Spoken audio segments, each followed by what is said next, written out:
ओम हनुमते नमः। दोस्तों, मेरा नाम है अशोक कुमार और मैं अपने इस चैनल पर जो भी वीडियो पोस्ट करता हूँ वो एक रियल इंसिडेंट पर आधारित होती है।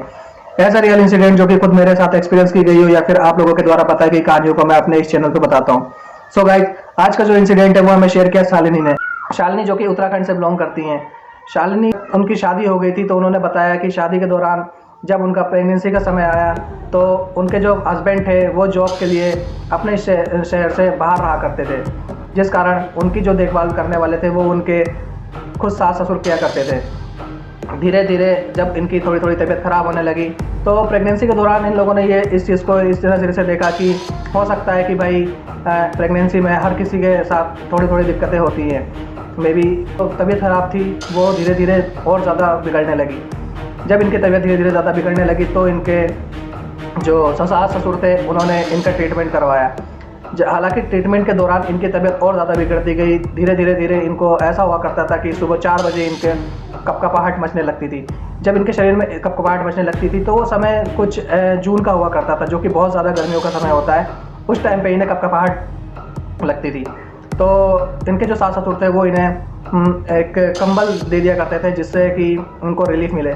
बट ये क्या करा करती थी, शालिनी ने बताया कि ये कंबल ओढ़े चाहे कुछ भी करें, इनको इतनी ज़्यादा कपकपाहट मचती थी और ये कपकपाहट कम से कम 2.5 से 3 घंटा रहा करती थी। इन्होंने हमें खुद बताया कि उसके बाद कपकपाहट तो नहीं रहती थी लेकिन शरीर में बहुत ज़्यादा वीकनेस रहा करती थी और इतनी ज़्यादा तबीयत ख़राब हुआ करती थी कि तबीयत बहुत ज़्यादा ख़राब रहने लगी। और कम से कम 5-6 महीने हो गए इनके ट्रीटमेंट को।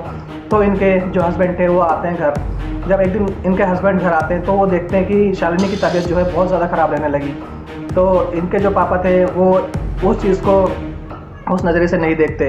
वो एक काम करते हैं कि वो जाते हैं अपने किसी जाने पहचाने एक सिद्धि पुरुष पंडित जी के पास जो कि इन चीज़ों को बहुत अच्छे तरीके से देखा करते हैं। तो उन्होंने जब अपने कम से कम 8 से 10 किलोमीटर का दूरी पे वो रहते थे और उत्तराखंड में पहाड़ों में आप समझ सकते हैं कि 8 से 10 किलोमीटर कितना होता है।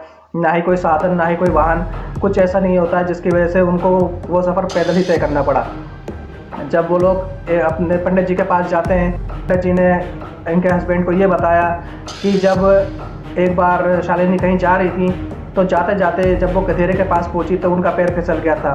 पैर फिसलने के कारण वो घबरा गई, जिसके कारण एक मशान जो था वो इन पर लग गया, जिसके कारण इनकी तबीयत में धीरे धीरे खराबी होने लगी और ख़राबी होने के कारण ये अब इतना ज़्यादा परेशान है।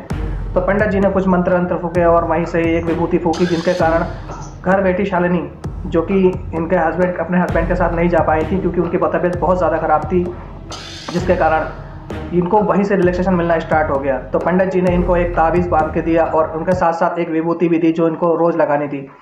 तो पंडित जी ने जब इनको ये सब सामग्री दी तो इन्होंने, शालिनी के हस्बैंड ने बहुत ज़्यादा उनका शुक्रिया किया और उसके बाद वो सीधे चले गए घर।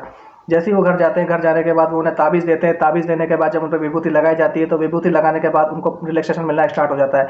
हालांकि उनको अपनी तबीयत में सुधार लाने के लिए, रिकवरी करने के लिए कम से कम 2 से 2.5 महीने का समय लगा। शालिनी ने हमें ये खुद बताया। शालिनी ने बताया उसके बाद धीरे धीरे चीज़ें सब कुछ नॉर्मल होने लगी, सब कुछ ठीक ठाक होने लगा। 2 से 2.5 महीने बाद वो फुल्ली तरीके से रिकवर हो गई। रिकवर होने के बाद उन्होंने जब धीरे धीरे ये सोचा कि हाँ, हमें भी एक पूजा करवानी थी, वो हम पूजा करवा लेते हैं।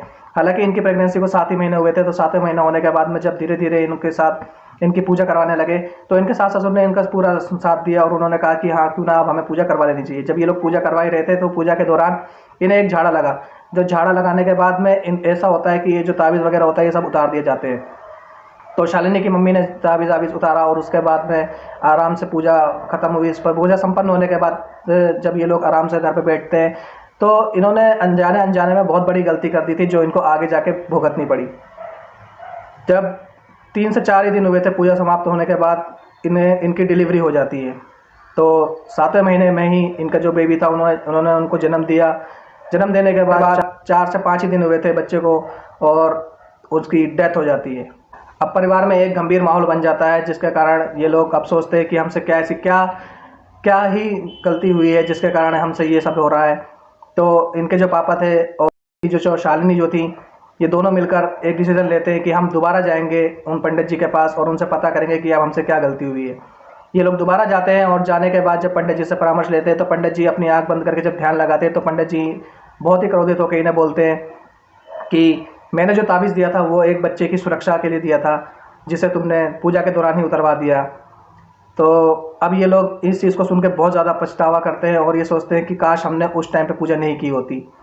अब धीरे धीरे क्या किया जाता है, जो पंडित जी थे, पंडित जी ने इनको एक और मंत्र और ताबीज़ पढ़ के दिया, जिससे जो इनकी मम्मी को पहनाया गया। और शालिनी जो थी, जब उन्होंने ये चीज़ रियलाइज़ करी कि यार काश हम लोगों ने थोड़ा टाइम और रखा होता तो आज वो जिंदा होते, आने वाले समय में उन्हें आगे कोई दिक्कत ना हो। और उन्होंने ये बताया अब कि जब आपकी जो दोबारा प्रेगनेंसी होगी, जो दोबारा जो बच्चा होगा, उस समय आप इसे पहनेंगे और पहनते वक्त ये ध्यान रखेंगे कि जब बच्चे की डिलीवरी हो जाए और कम से कम 6 महीने या साल भर का बच्चा हो जाए तो उसके बाद ही आप पूजा करवाएंगे।